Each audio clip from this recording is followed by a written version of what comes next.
Magandang araw po mga minamahal. Patuloy po ang ating pagtatalakay sa Ebanghelyo ni Juan at ating pag-usapan sa ngayon ang Juan Kapitulo 13, versikulo 31 hanggang 35 at ito po ang ating mababasa. Pagkaalis ni Judas ay sinabi ni Jesus, "Ngayoy mahayag na ang karangalan ng anak ng tao at mahayag din ang karangalan ng Diyos sa pamamagitan niya. At kung mahayag na ang karangalan ng Diyos, ang Diyos naman ang maghahayag ng karangalan ng anak at gagawin niya ito agad. Mga anak, kaunting panahon na lamang ninyo akong makakasama. Hanapin ninyo ako, ngunit sinasabi ko sa inyo ngayon ang sinabi ko sa mga Hudyo. Hindi kayo makapupunta sa paroroonan ko. Isang bagong utos ang ibinibigay ko sa inyo. Mag-ibigan kayo kung paanong inibig ko kayo, gayon din naman mag-ibigan kayo. Kung kayo'y mag-ibigan, makilala ng lahat ng kayo'y mga alagad ko."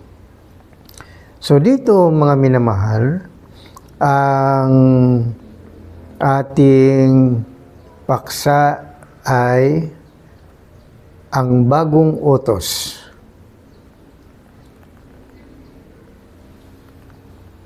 Mga minamahal, tatalakayin natin ito ayon sa mga talata at mga saknong upang bigyan natin ng kaliwanagan. Sa Ebanghelyo ni Juan Kapitulo 31, sa Ebanghelyo ni Juan Kapitulo 13, versikulo 31 hanggang 32 ay ipinapaliwanag ng Panginoong Hesus na nang umalis si Judas Iscariote pagkatapos na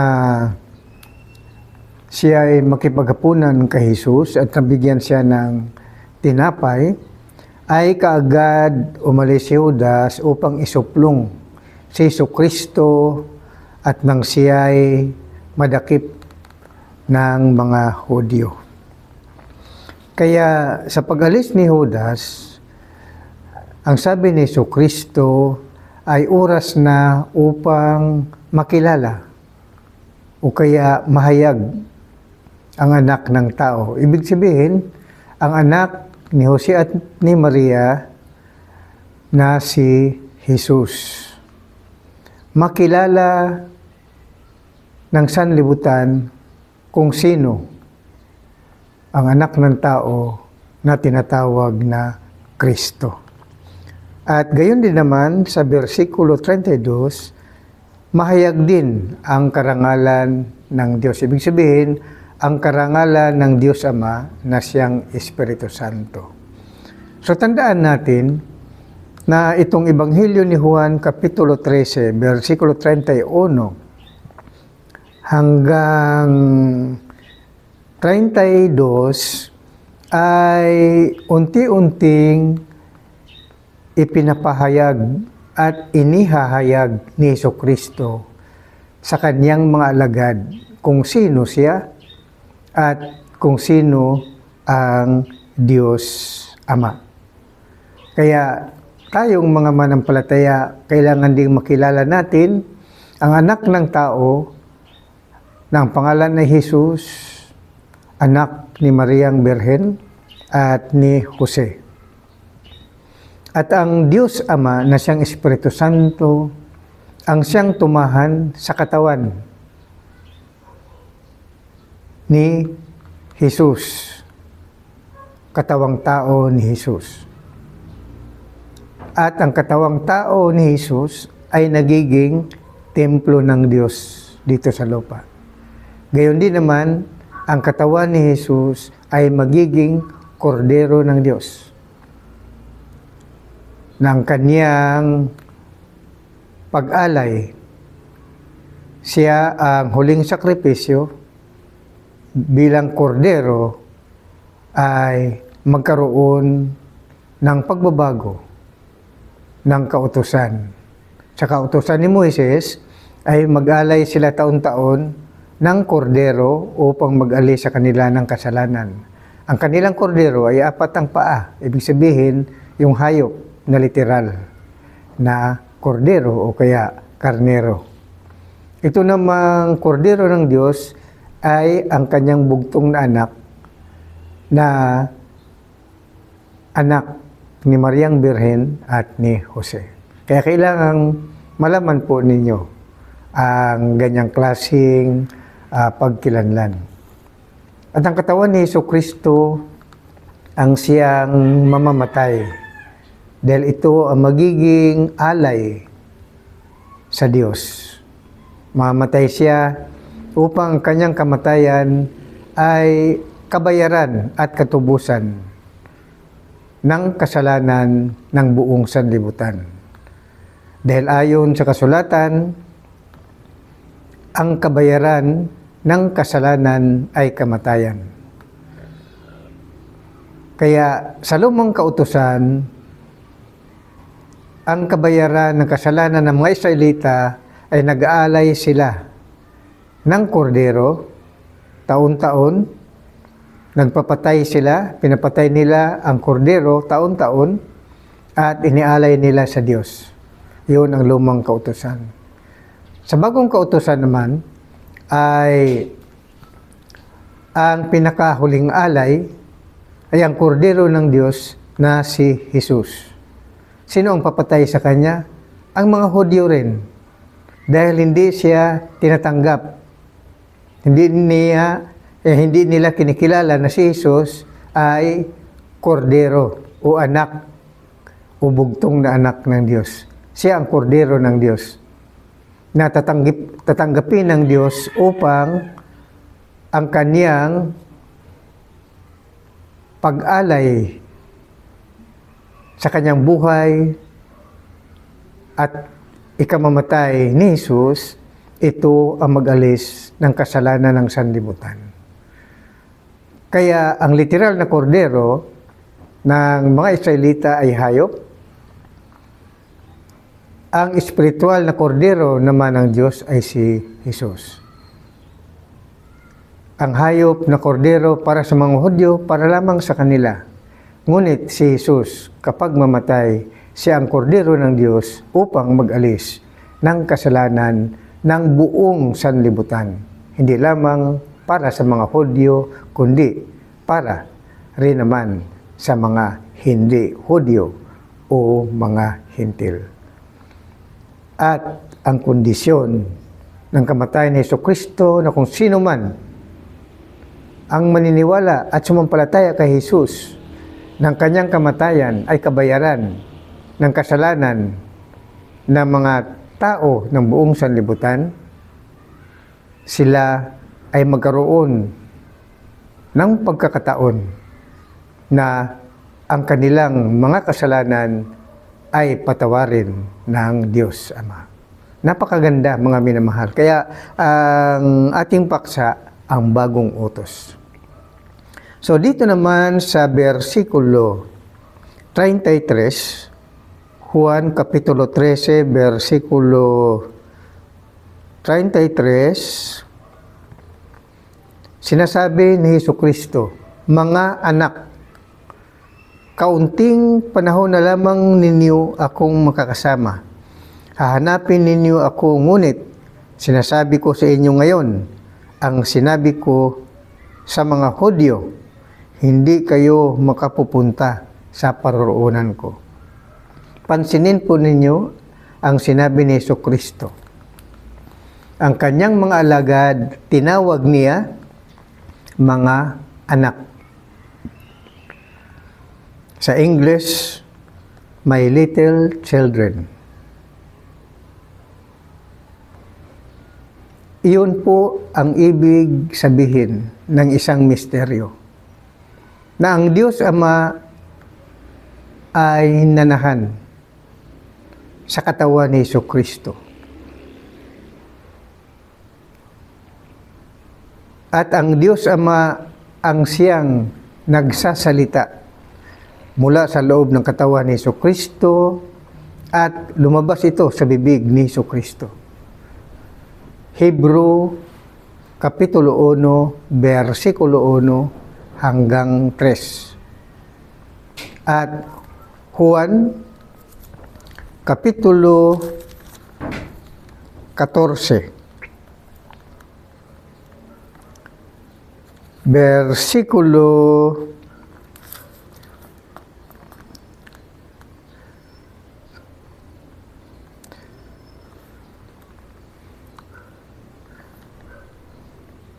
1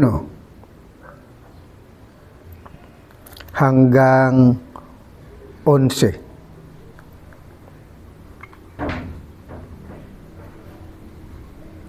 Particularly, Juan Kapitulo 14, versikulo 10 hanggang 11. Hindi ka ba naniwalang ako'y suma sa Ama at ang Ama'y suma sa akin?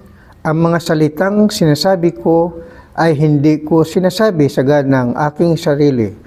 Ang Amang suma sa akin ang gumaganap ng kanyang mga gawain. Maniwala kayo sa akin, ako'y suma sa Ama at ang Ama'y suma sa akin. Kung ayaw ninyong maniwala sa sinasabi ko, maniwala kayo dahil sa mga gawang ito. Nasa loob ng katawan ni Jesucristo ang Ama. Kaya nga sinasabi ni Jesucristo sa kanyang mga alagad, mga anak, ang nagsalita po noon ay ang Diyos Ama na nasa loob ng katawan ni Jesucristo. Kaya si Jesucristo ay sinasamba nila sa pangalan bilang kanilang Ama. Dahil ito ay kautusan at kaganapan ng hula ng Isaiah 9:6. Si Jesus ay tawaging Ama para doon sa mga sumasampalataya. Marami pa ang hindi sumasampalataya sa pangalan ni Jesus. Hanggang bibig lamang sila. Kaya kung manalangin sila sa pangalan ni Jesus, ngunit hindi pa lubusan nilang nakilala ang pangalan ni Jesus. Kaya tayo nanalangin sa Ama sa pangalan ni Jesus dahil mismo ang pangalan ni Jesus ay tawaging Ama. Juan, Kapitulo 14, versikulo 1 hanggang 11, Juan Kapitulo 10, versikulo 30, kaganapan ng hula at kautusan, Isaiah 9:6. Ang pangalan ni Jesus ay tawaging Diyos na makapangyarihan. Ang pangalan ni Jesus ay tawaging Ama na walang hanggan. Kaya sa New Testament times, ang Diyos Ama na siyang Espiritu Santo ay tumahan sa katawan ni Jesucristo. Kaya nga si Jesucristo ay nagiging Panginoon at Kristo. Ibig sabihin, Panginoon at tagapagligtas. Panginoon, ang Diyos Ama, at ang Kristo, Jesus, ay ang katawang tao. Templo ng Diyos, kordero ng Diyos. Ganyan mga minamahal ang misteryo ni Jesucristo. Kaya sinabi niya sa Juan Kapitulo 13, versikulo 33, mga anak, kaunting panahon na lamang ninyo akong makakasama. Hanapin ninyo ako, ngunit sinasabi ko sa inyo ngayon, ang sinabi ko sa mga Hudyo, hindi kayo makapupunta sa paroroonan ko. Mga minamahal, ibig sabihin dito, darating na ang panahon ng Kristo. Pag matapos na ang kanyang misyon, siya ay kapiling ng Ama, aakyat sa sangkalangitan. Kaya naghahabili na si Jesucristo ng bagong utos. At ang bagong utos na ito ay nasusulat sa Juan Kapitulo 13, versikulo 34 hanggang 35. Isang bagong utos ang ibinibigay ko sa inyo. Mag-ibigan kayo. Kung paanong iniibig ko kayo, gayon din naman mag-ibigan kayo. Kung kayo'y mag-ibigan, makikilala ng lahat na kayo'y mga alagad ko. So ang bagong utos, mga minamahal, ay pag-ibig, love. Dito, nababago ang kautusan. Ang lumang kautusan, ang kaparusahan ay kamatayan. Ngunit ang bagong kautusan ay ang pangaral ni Jesucristo. Ang bagong utos ay pag-ibig. Kaya mga minamahal, sa bawat talata, bawat kautusan ng 10 utos, ang parusa ay kamatayan. Ngunit ito, mga minamahal, binago na ng Diyos ang kautusan. Ang kautusan ay ang salita ni Jesucristo. Ang kapalit ng lumang kautusan ay mismo si Jesucristo. Dahil si Jesucristo ang pag-ibig ng Diyos. Siya ang ibinayad ng Diyos. Ang pag-ibig ng Diyos ay kamatayan ng kanyang bugtong na anak. Dahil binayaran ng Diyos ang lahat ng mga kasalanan ng buong sandaigdigan upang mapanumbalik niya ang sangkatauhan. Kaya wala na tayo sa kautusan ni Moises. Narito na tayo sa bagong kautusan ni Jesucristo. Kung sino man ang nagtuturo sa inyo na kayo manatili sa kautusan ni Moises, kayo ang kaparusahan diyan ay kamatayan. Hindi pa kayo Kristiyano. Kaya, halimbawa, tungkol sa kautusan ng Sabat, literal po yan. Ang sinumang lumabag sa Sabat ay papatayin. Kung kayo ay nasa relihiyon, na kayo, ang inyong relihiyon ay tinuturo tungkol sa Sabat, kayo ay nasa lumang kautusan pa. Si Jesucristo na ang Panginoon ng Sabat. Binago na niya ang tungkol sa Sabat. Ang kanyang Sabat ay ang the last day of rest. Ang last day of rest ay ang mga tao ay mahatulan na ng kamatayan sa dating na panahon. Yun ang last day. At ang mga kanya ay kukunin niya dito sa sanlibutan at dadalhin niya sa kalangitan. Ang hindi mga kanya ay manatili po rito sa sandaigdigan. Ang daigdig ay ang impyerno. Ang maiwanan dito sa daigdig nito na maging impyerno, dito sila walang katapusan na ang kanilang buhay na nakabulid sa dagat-dagatang apoy. Walang kapahingahan sila. Walang kapahingahan. Ang magkaroon lamang ng pahinga ay ang tunay na kay Kristo, dahil kunin ni Jesucristo ang mga kanya at dalhin sa kaharian ng Diyos. At doon, hindi na kailangan magtrabaho, mga minamahal. Wala nang gutom. Wala nang pagkauhaw. Ang lahat, happy, mga minamahal. So, doon ang huling kapahingahan. Si Jesucristo ang kapahingahan, mga minamahal. Ang hindi kay Kristo ay walang kapahingahan. Walang katapusan ng pagdalamhati. Walang katapusang sakit.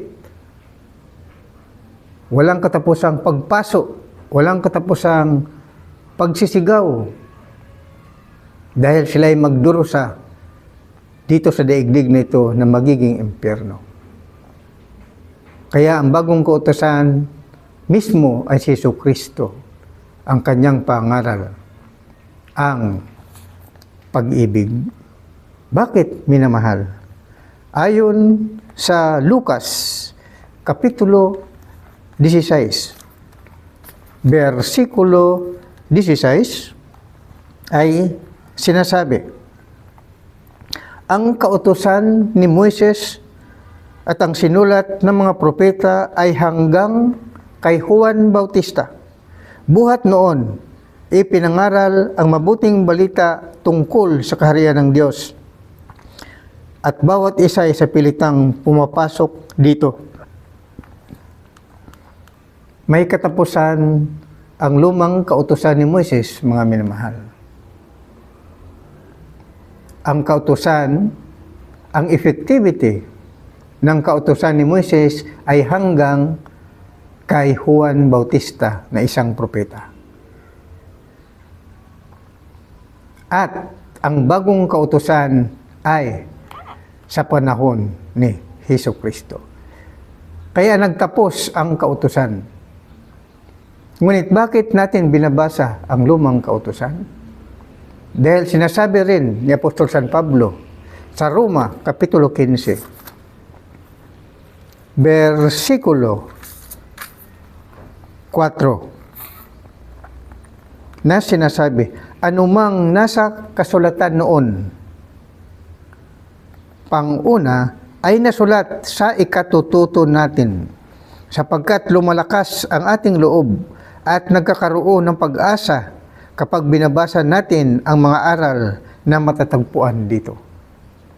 So ang lumang kautusan daw, nasusulat noon, the Old Testament Bible, ay hindi na para sa ating mga sumasampalataya kay Jesucristo. Ngunit, ano ang kahalagahan nito sa kasalukuyan? Kailangan din daw natin itong basahin upang matutunan natin na ang mga matitigas ang ulo nagpatuloy sa kanilang pagkasala ay pinapatay kaagad-agad, mga minamahal. Ganyan ang kautusan ni Moises. Kaagad patayin. Kaagad patayin. Magkaroon ng kaso. Ipatawag ang nagkasala at sa magitan ng dalawang testigo at napatunayan nagkasala, kaagad pinapatay sa magitan ng stoning, pagbabato. Ganyan, mga minamahal, ang kahigpitan ng lumang kautusan ni Moises. Kaya nga binago ni Jesucristo, pinalitan na ito ng pag-ibig ng Diyos. Ang pag-ibig ng Diyos, ang namatay ay si Jesucristo. Siya ang kapalit ng lumang kautusan. Kaya ang buong kautusan ay nasunod ni Jesucristo at ang kanyang pagsunod ay ang kanyang kamatayan. Kaya kung sino mang sumampalataya na si Jesus ay namatay sa krus ng Kalbaryo, pinatay siya ng mga Hudyo, ngunit nabuhay muli siya mula sa libingan, umakyat sa langit at wala ng kamatayan pa. Kung sinong maniwala niyan, yan ang magandang balita ng kaligtasan, mga minamahal. Pag-ibig ng Diyos, hindi na sa lumang kautusan ni Moises. Amen. At karagdagan pa nito, kaya ang kautusan at kasulatan ng mga propeta ay hanggang kay Juan Bautista. At ang bagong kautusan ng pag-ibig ay si Jesucristo. Siya ang kabayaran ng lumang kautusan. Kaya si Jesucristo ay nangaral. Ang sabi niya, ang bagong utos ang ibinibigay ko sa inyo, mag-ibigan kayo. Kung paanong iniibig ko kayo, gayon din naman mag-ibigan kayo. Kung kayo'y mag-ibigan, makilala ng lahat na kayo'y mga alagad ko. Kaya ang mga alagad ni Jesucristo, Kristiyano, hindi Sabadista, hindi Iglesia, hindi Katoliko, hindi dating daan, mga minamahal, hindi saksi, at iba pa. Kristiyano po ang mga alagad ni Jesucristo. Kristiyano. Hindi Baptist, Kung ano pa, Juan Kapitulo 13, versikulo 34, bagong utos. Pag-ibig. Ang pag-ibig na yan ay gawain ng mga Kristiyano. Mga minamahal. Gawa, Kapitulo 11, versikulo 26. Ang mga alagad ni Jesucristo, tinatawag na Kristiyano. Kaya ang mga Kristiyano ay inapi. Ang mga Kristiyano ay inuusig. Ngunit, ang sabi ni Apostol San Pedro, huwag ikahihiya na tawagin kayong Kristiyano. Kasi sa ngayon, ang bawat relihiyon ay nagpapatawag sila sa kanilang organisasyon. Sabihin nila, proud to be INC, proud to be Iglesia ni Cristo, proud to be MCGI, kung ano-ano pa, mga minamahal. Hindi ganyan. Kailangan ang ating mamalaki ay ang pangalan ni Jesucristo. Proud to be a Christ believer. Ang Christ believer, Christian ang tawag dyan. Gawa 11:26. Kaya ang tungkol sa bagong utos na pag-ibig ay ito, nasusulat sa Mateo Kapitulo 22, versikulo 34 hanggang 40. Ito ang kautusan ng pagbabago, bagong kautusan na ipinapangaral ni Jesucristo. Tinuturuan niya ang mga batikang mga at bihasa sa kasulatan, ang mga Hudyo na nanatili sa kautusan. Mateo Kapitulo 22, versikulo 34 hanggang 40. Nagtipon-tipon ang mga Pariseo nang babalitaan nilang napatahimik ni Jesus ang mga Sadusiyo at isa sa kanila isang dalubhasa sa kautusan. Ang nagtatanong kay Jesus upang subukin ito, Guro, alin po ang pinakamahalagang utos sa kautusan? Sumagot si Jesus, ibigin mo ang Panginoon mong Diyos ng buong puso, ng buong kaluluwa, at ng buong pag-iisip. Ito ang pinakamahalagang utos. Ito naman ang pangalawa. Ibigin mo ang iyong kapwa, gaya ng iyong sarili. Sa dalawang utos na ito, nakasalalay ang buong kautusan ni Moises at ang turo ng mga propeta. So mga minamahal, ang pag-ibig ang siyang bagong kautusan. At ang kautusan ni Moises ay pinalitan na ni Jesucristo. Dahil dito raw sa bagong kautusan tungkol sa pag-ibig, nakasalalay the law of Moses and the prophets hangs. Nakabitin sila, nakasalalay sila sa bagong kautusan ni Jesucristo. Bakit? Dahil ang kautusan ni Moises ay walang pag-ibig. Sinabi yan ni Jesucristo. Kailangan pag-ibig. Dahil kahit gaano ka-perfect sa kautusan ni Moises, wala ka namang pag-ibig. Sabi ni Jesucristo, ayon kay San Pablo, walang kabuluhan ang pagsunod mo sa kautusan. Kaya lahat ng nasa ilalim ng kautusan ay pinawi na ni Jesucristo ang bisa ng lumang kautusan. Kaya sabi ni Apostol San Pablo, tungkol sa pag-ibig na katuruan ni Jesucristo,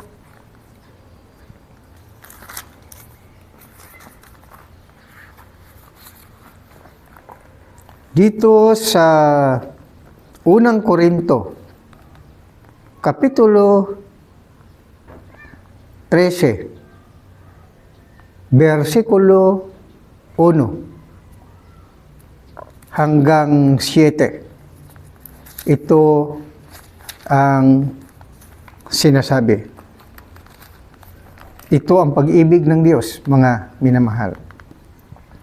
Unang Korinto 13, 1 hanggang 7. Ang kautusan tungkol sa pag-ibig. Sabi ni Apostol San Pablo, makapagsalita man ako sa mga wika ng mga tao at mga anghel, kung wala naman akong pag-ibig, para lamang akong batingaw na umaalingaw-ngaw. O pumpyang na tumataginting. Kung ako man ay may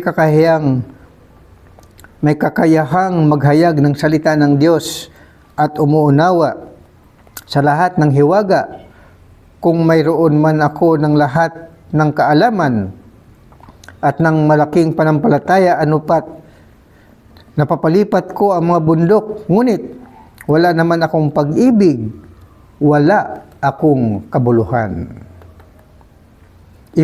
Ipamigay ko man ang lahat kong ari-arian at ialay ko man ang aking katawan upang sunugin, kung wala naman akong pag-ibig, walang kabutihang magdudulot ito sa akin.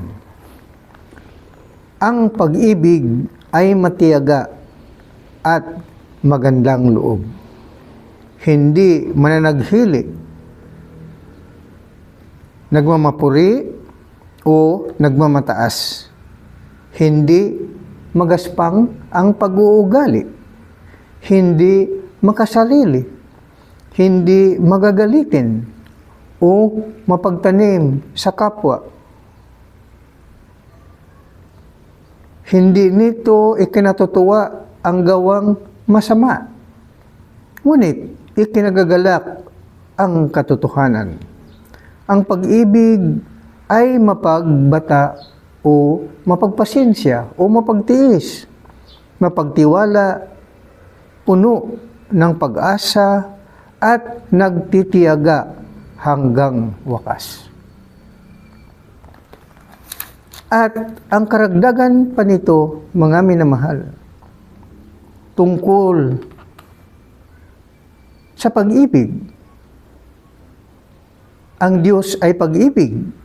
Unang Juan Kapitulo 4, versikulo 1 hanggang 19.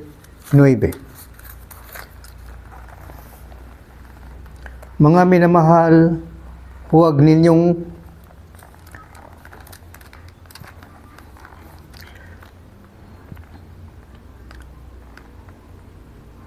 Unang Juan, Kapitulo 4, versikulo 7 hanggang 19. Ito ang ating babasahin.